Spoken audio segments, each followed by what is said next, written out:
Él está interpretando esa tridimensionalidad entre capas, pero con una cámara en una composición anterior. ¿Esto por qué? Porque si se dan cuenta, la composición grande pues no tiene el formato que yo necesito, que es el de 1080x920, ¿cierto?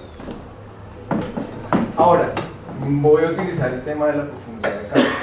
Entonces me voy a meter dentro de la cámara. Si ustedes abren la cámara es una capa común y corriente que tiene una cojonal de opciones. La primera es la de transformar, que es donde vamos a encontrar la posición, la orientación, la rotación, en fin. ¿Listo?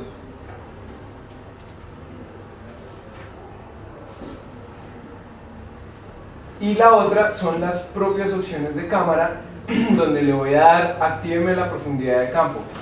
Profe, no se ve, sí, no se ve, ¿por qué? Porque hay que activar la opción de completa. ¿Y cuál es la que se pone? Esta. Ah, no, sí.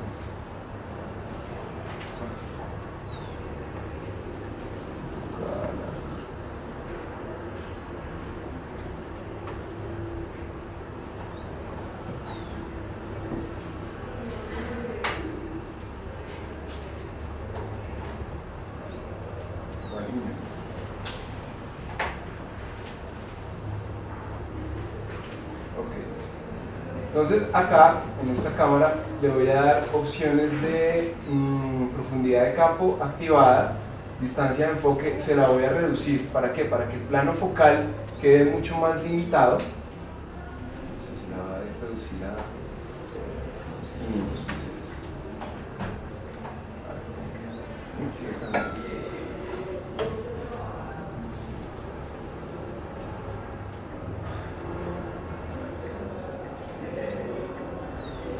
Listo.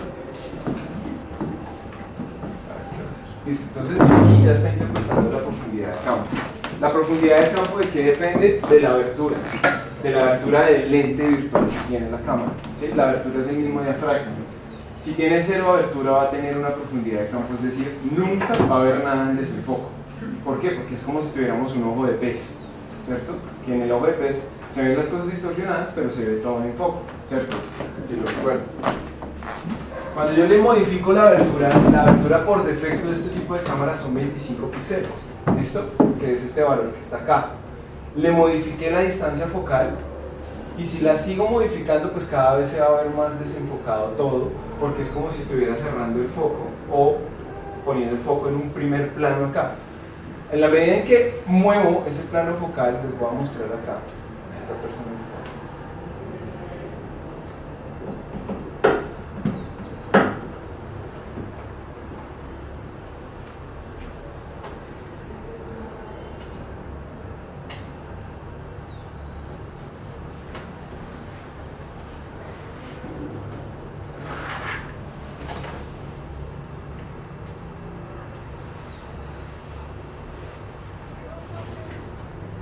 Miren, si ven este cuadrito que apareció acá, este otro plano, esa es la distancia focal. ¿Sí ven? Además la subo, pues más se lleva, más se acerca al plano focal en donde está el flautista, ¿cierto? Y entre más la bajo, más se acerca a la cámara, es decir, qué elementos están cerca de la cámara. Ahora, pues el nivel de desenfoque ustedes también lo pueden configurar si quieren que tenga un 100% de blur respecto a la profundidad de campo, o si no lo quieren hacer tan evidente o tan marcado, pues lo pueden configurar. ¿Ok? Forma del iris, pues lo pueden configurar y eso también les determina el tipo de desenfoque que les va a generar. Voy acá a ver dónde es que se manejan todos estos.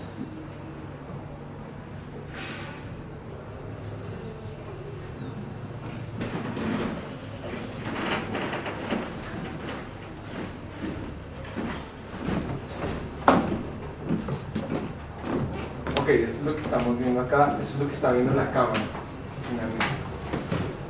Entonces,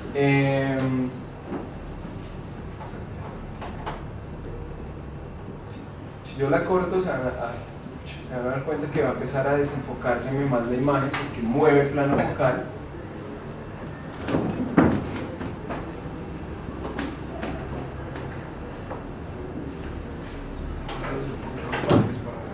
¿Las qué?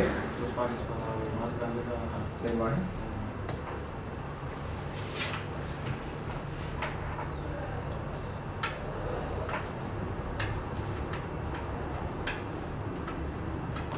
¿Listo? Pero si yo acerco la cámara, ella también me va a interpretar este plano focal, pues van a empezar a entrar los elementos que deben estar en foco, pues van a empezar a entrar a foco.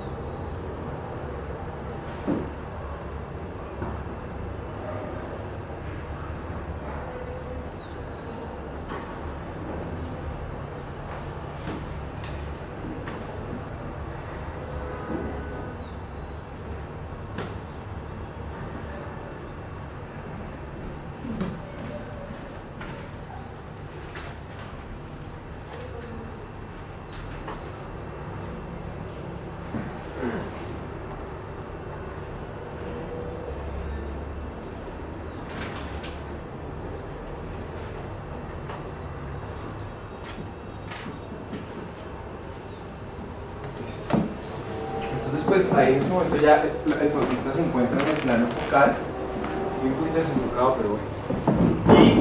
Y la misma óptica de la cámara es la que me empieza a interpretar el nivel de desenfoque que deben tener los otros planos. Si yo quiero acentuar, por ejemplo, el nivel de desenfoco en las capas, lo que debo hacer es, por un lado, o abro un poco más el tema de la abertura de los píxeles. ¿Para qué? Para que me acentúe el nivel de desenfoco. O puedo distanciar las capas de la cámara, es decir, acercarlas o alejarlas, y cada vez es más delicado el plano focal. Entonces aquí tendríamos que volver a configurar esto. Debe estar acá, más o menos.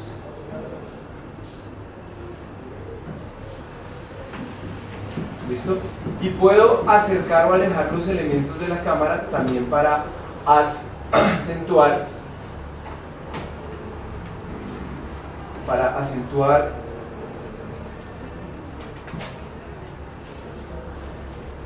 el nivel de desenfoque que va a tener.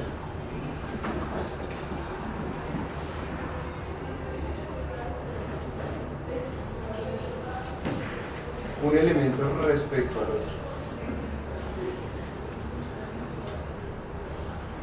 Una pregunta, digamos ahí usted borró la cámara de esa, ¿es necesaria la cámara que había puesto o no? No, para eso que estoy haciendo por fuera no. Ah, ya. ¿Listo?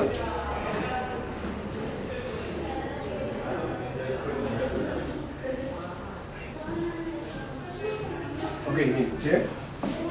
Acerqué los elementos y ya pues se acentúa el nivel de desenfoque. Ahora lo que va a hacer es, primero que todo, voy a poner la cámara realmente como es, que no es así.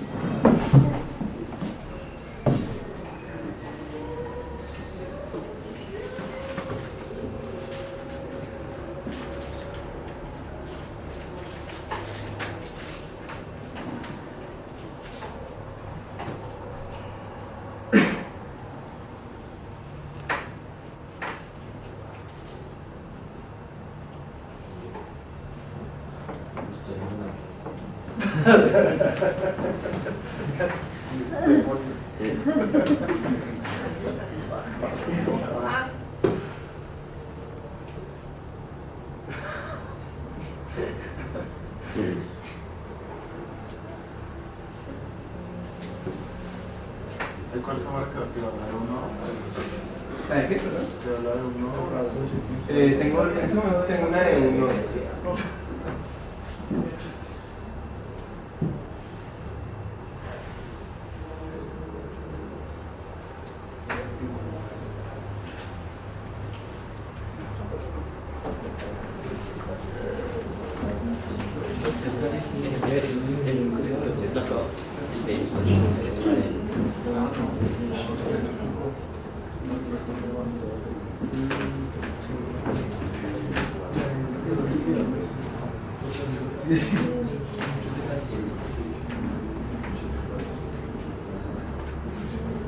Mentiras, 3 dedos.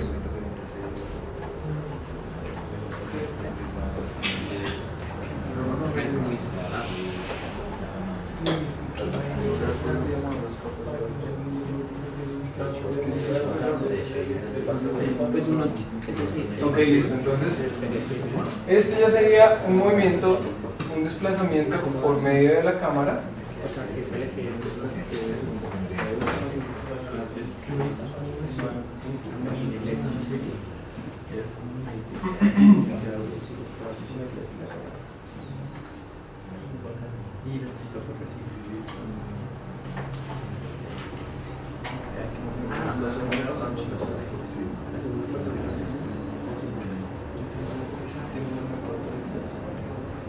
Desde abajo.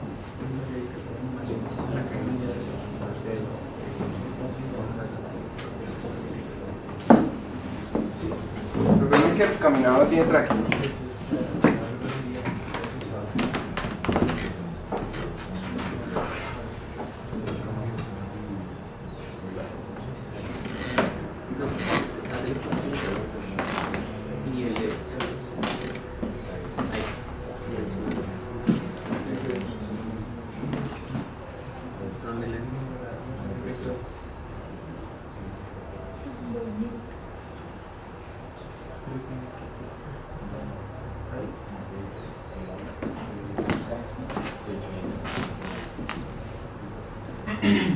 ¿Listo?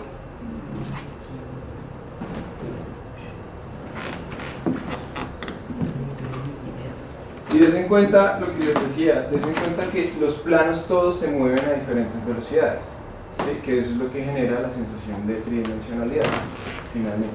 ¿Listo? Entonces los elementos cercanos siempre se van a mover más rápido frente a la cámara, los elementos del medio pues se tienden a mover una de las, digamos que es la normalidad de la velocidad, y los del fondo tienden a ser un poco más lentos. ¿Listo? Ese es el tema de cámaras 3D. A grosso modo, porque pues aquí nos podemos quedar experimentando y jugando con las opciones de las cámaras. ¿Listo? Entonces recuerden, obviamente esto es un movimiento que está empezando de forma lineal. Recuerden que a la cámara aplican todos los elementos del easy in, easy out, todas las opciones del fotograma, en fin. Entonces si ustedes quieren, aquí el fotograma, así muy suave, easy out.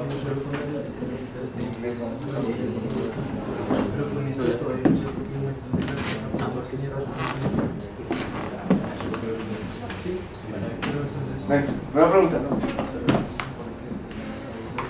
Tengo una pregunta, pero no es de tema de cámaras. Bueno. ¿Tú tienes una pregunta de cámaras? Cuando se maneja así esos multiplanos, hay la posibilidad de manejar cada plano, por ejemplo, girado para poder hacer manejo de perspectiva o poder jugar con la cámara. Pues sí, de hecho hay gente, o ustedes inclusive encuentran en internet gente que monta escenarios en 3D desde el After, ¿sí? Entonces genera por ejemplo las texturas y lo que hace es aquí como una maqueta tridimensional dentro del After Effects. ¿Perdón? En Spider-Man 1, uno de los planos más chéveres, que era el último plano de la salida de Spider-Man saltando entre todos los edificios, todo era logrado Montado con en composición. Toda la composición eran planos de edificios así.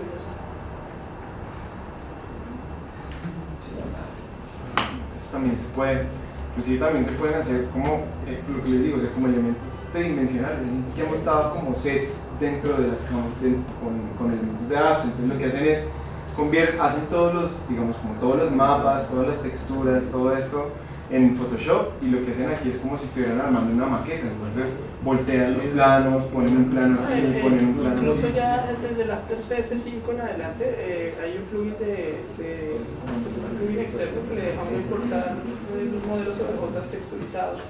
Entonces ya uno puede alimentar más visualmente, uno puede tener capas planas, pero si en algún momento tiene un elemento que está en primer plano o algo, pues lo puede poner en tercero directamente. Y para modelos 3D ya como tal también sirve, o sea, uno puede girar la cámara y lo Sirve, reconoce.